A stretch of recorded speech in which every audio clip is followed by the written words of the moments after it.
Alright, let's have a look at a slightly different example now. We're using the same principle, where t sub n represents the nth term of a series.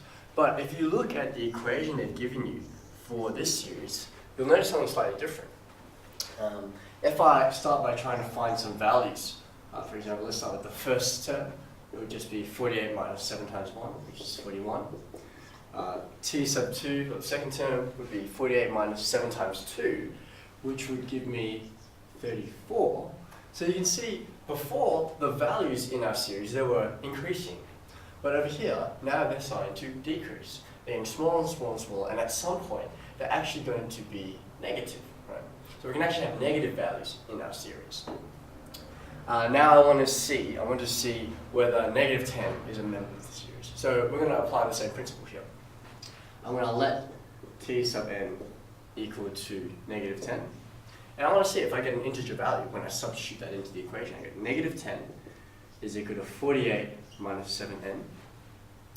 And then I'll get, if I subtract 48 from both sides, I get negative 58 equals to negative 7n.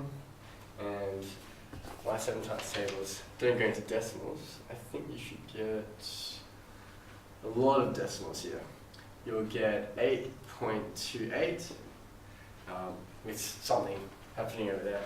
So we know that since we don't get an integer value for n, we know that negative 10 is not a member of the series. So negative 10 is not a member.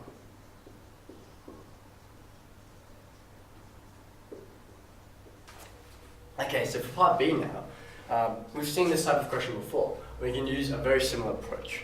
If I'm trying to find how many terms in series are greater than negative 700, I can start by letting t sub n, the value of the term, be negative 700.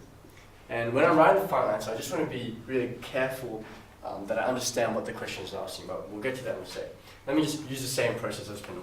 The question I'm trying to answer mathematically is when 48 minus 7n is greater than negative 700. Because that will give me the values for n which are greater than negative 700. That's really what I'm looking for.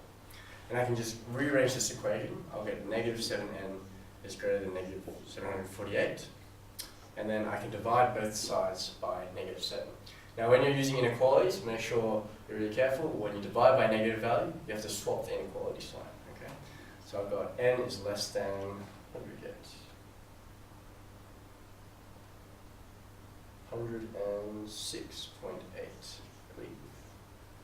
And so I know now my value for n has to be less than 106.8. Remember, my values for n have to be whole numbers because they're the terms that I'm looking for.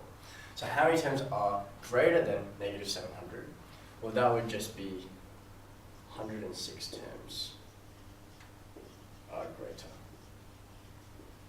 And let me just make it really clear what's happening there.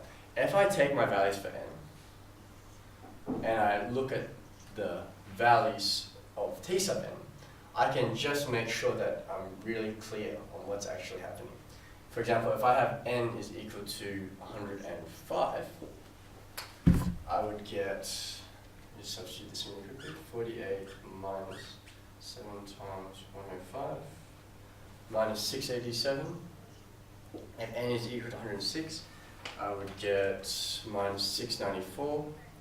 And then when I get to 107, oh, should be 694, sorry. When I get to 107, I get negative 701. So you can see, remember, as the terms are getting greater and greater and greater, I'm actually decreasing in my values. So how many of them are greater than negative 700? Well, all of the ones that are before the 106 term. So there's 106 terms that are greater than negative 700. And that's how you want to think about this kind of question here.